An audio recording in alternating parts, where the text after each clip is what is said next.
semuanya, ada aku di sini Rita. Jadi di video kali ini aku akan membahas tentang program umum beasiswa reguler dari LPDP. Nah, sebelumnya kita harus tahu beasiswa reguler itu apa sih? Nah, beasiswa reguler adalah beasiswa yang dikelola oleh LPDP yang diperuntukkan bagi seluruh warga negara Indonesia yang ingin melanjutkan pendidikannya di jenjang magister atau S2 dan jenjang doktor atau S3. Seperti yang sudah aku katakan tadi bahwa beasiswa reguler ini akan mendanai warga negara Indonesia yang melanjutkan pendidikannya di jenjang S2 atau magister, baik itu magister 1 gelar maupun magister 2 gelar. Dan durasi pendanaannya itu paling lama sebanyak 24 bulan atau setara 2 tahun. Ketentuan tersebut juga berlaku bagi program doktor atau S3. Hanya saja durasi paling lama pendanaannya di masa perkuliahan itu sebanyak 48 bulan atau setara dengan 4 tahun. Kemudian skema dari beasiswa reguler berikutnya adalah pendaftar yang telah memiliki dan mengunggah surat pernyataan telah diterima di perguruan tinggi tanpa syarat itu diwajibkan untuk memilih satu tujuan dari perguruan tinggi baik di dalam maupun di luar negeri dengan surat tersebut. Dan juga perguruan tinggi ini sudah masuk ya di daftar perguruan tinggi LPDP. Namun, jika pendaftar dari beasiswa reguler tidak mempunyai surat tersebut, maka diwajibkan untuk memilih 3 perguruan tinggi yang masuk ke dalam perguruan tinggi di LPDP dengan program studi yang sejenis dan juga serumpun. Kemudian, pendaftar dari beasiswa reguler dapat memilih program studi tujuan atau perguruan tinggi tujuan di luar dari perguruan tinggi di LPDP atau yang telah ditentukan oleh LPDP, namun dengan berbagai persyaratan. Di antaranya, merupakan unggulan terbaik berdasarkan lembaga atau instansi dari profesi keahlian, dan penilaian lembaga independen dari pemeringkat dunia yang kredibel serta mempunyai reputasi yang baik. Ketentuan lainnya yaitu dapat memilih satu perguruan tinggi tujuan, serta wajib untuk mengunggah surat pernyataan telah diterima di suatu perguruan tinggi tanpa syarat, dan juga wajib untuk mengunggah berbagai dokumen atau berbagai bukti untuk menunjukkan bahwa perguruan tinggi tersebut sesuai dengan kriteria yang sudah aku jelaskan sebelumnya. Untuk beasiswa reguler itu akan mendapatkan 2 bantuan pendanaan, yaitu dana pendidikan dan juga dana pendukung. Untuk dana pendidikan seperti dana SPP, dana tunjangan buku, dana pendaftaran, dana penelitian tesis atau disertasi, kemudian ada dana seminar internasional dan dana untuk publikasi ke jurnal internasional. Jika dana pendukung itu kita akan mendapatkan bantuan dari pendanaan asuransi kesehatan, dana aplikasi visa, dana transportasi, dana kedatangan, dana kehidupan setiap bulannya, dana untuk lomba internasional, dana tunjangan keluarga khusus untuk program doktor atau S3, dan juga ada dana darurat jika diperlukan. Persyaratan umum untuk beasiswa reguler adalah warga negara Indonesia atau WNI, kemudian sudah menyelesaikan pendidikan D4 atau diploma 4 dan S1 atau sarjana buat teman-teman yang berniat untuk melanjutkan pendidikan S2 menggunakan beasiswa reguler, dan telah menyelesaikan pendidikan S2 jika ingin melanjutkan ke jenjang pendidikan S3 dengan menggunakan beasiswa reguler. Kemudian bagi pendaftar beasiswa dari D4 atau diploma 4 dan juga S1 atau sarjana yang ingin langsung melanjutkan ke jenjang S3 atau doktor, itu wajib untuk memenuhi berbagai persyaratan, diantaranya yaitu mempunyai surat bahwa dinyatakan telah diterima di suatu perguruan tinggi tanpa syarat dari perguruan tinggi tujuan pendaftar beasiswa reguler. Kemudian memenuhi seluruh kriteria sebagai pendaftar beasiswa doktor atau S3. Pendaftar yang telah menyelesaikan studi atau pendidikan S2 atau magisternya itu tidak diizinkan untuk mendaftar program beasiswa S2 atau magister menggunakan beasiswa reguler ini.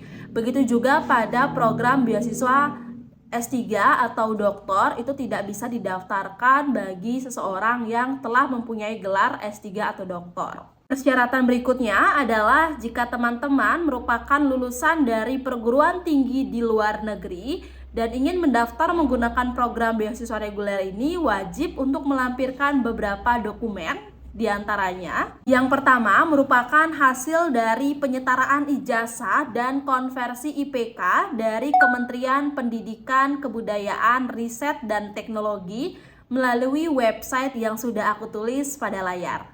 Yang kedua adalah tangkapan layar ajuan penyetaraan ijazah dan konversi IPK dari laman Kementerian Pendidikan, Kebudayaan, Riset, dan Teknologi bagi pendaftar yang penyetaraan ijazah dan konversi IPK-nya belum terbit. Persyaratan berikutnya adalah tidak menempuh pendidikan S2 maupun S3 di perguruan tinggi baik itu di dalam maupun di luar negeri. Kemudian, tidak sedang mendaftar, akan menerima atau sudah diterima di beasiswa lain selama menjadi penerima beasiswa LPDP. Kemudian, pendaftar yang telah mendaftarkan menggunakan surat pernyataan telah diterima di perguruan tinggi tanpa syarat, namun masa studinya tidak sesuai dengan masa studi yang ditentukan oleh LPDP, maka wajib untuk melampirkan surat keterangan penundaan perkuliahan program studi dari perguruan tinggi tersebut. Persyaratan berikutnya adalah melampirkan surat rekomendasi sesuai dengan persyaratan masing-masing program. Kemudian bagi pendaftar yang berstatus sebagai PNS maupun CPNS, itu wajib untuk melampirkan surat usulan keterangan sekurang-kurangnya dari pejabat setingkat eselon 2 yang membidangi pembinaan maupun pengembangan sumber daya manusia di suatu lembaga, kementerian, atau pemerintah daerah.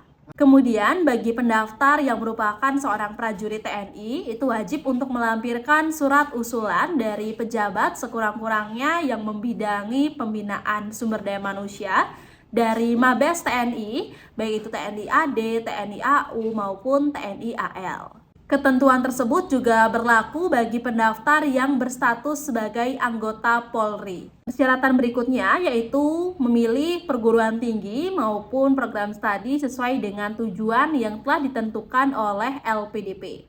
Mempunyai IPK dan persyaratan bahasa yang telah ditentukan oleh masing-masing program beasiswa. Itu juga menjadi suatu persyaratan.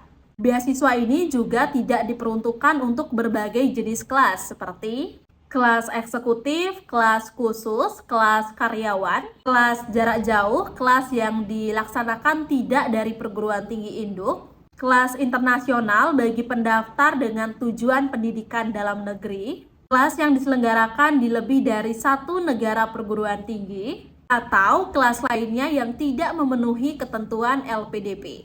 Namun, beasiswa dapat diberikan dalam kelas khusus yang merupakan program kerjasama dari LPDP dengan instansi lain. Kita juga menyetujui surat pernyataan yang telah dilampirkan di aplikasi pendaftaran beasiswa LPDP. Kita juga dapat menulis profil diri dan riwayat pendidikan, serta komitmen kita untuk kembali ke Indonesia, rencana pasca studi, dan juga apa kontribusi yang akan kita berikan untuk Indonesia. Persyaratan lainnya yaitu menulis proposal penelitian bagi pendaftar beasiswa doktor atau S3. Jika pendaftar mempunyai publikasi ilmiah, kemudian ada kejuaraan dan juga ada pengalaman berorganisasi, itu dapat melampirkan pada aplikasi pendaftaran beasiswa. Kemudian ada persyaratan khusus, yaitu dari segi usia, di mana untuk program beasiswa magister itu paling tinggi pendaftarnya adalah berusia 35 tahun dan untuk program doktor itu paling tinggi berusia 40 tahun. Untuk IPK itu persyaratannya sekurang-kurangnya pada program magister itu adalah 3 dari skala 4 dan program doktor itu adalah 3,25 dari skala 4. Khusus untuk pendaftar jenjang doktor dari magister penelitian yang tidak adanya IPK, itu wajib untuk melampirkan surat keterangan dari perguruan tinggi asal. Kemudian kita juga dapat mengunggah dokumen sertifikat kemampuan bahasa, yaitu bahasa Inggris, yang diterbitkan paling lambat 2 tahun dari tahun pendaftaran beasiswa. Kemudian kita juga dapat melampirkan surat rekomendasi dari tokoh masyarakat maupun akademisi. Buat teman-teman yang ingin mendaftar beasiswa LPDP, itu dapat mendaftar secara online pada laman beasiswa LPDP yang sudah aku tulis di layar, melengkapi dan mengunggah seluruh dokumen yang telah dipersyaratkan pada aplikasi pendaftaran beasiswa, dan jangan lupa untuk melakukan submit pada aplikasi pendaftaran untuk mendapatkan kode registrasi atau kode pendaftaran. Oke, gitu aja video dari aku terkait dengan beasiswa LPDP. Sampai jumpa lagi di video-video lainnya. Dadah!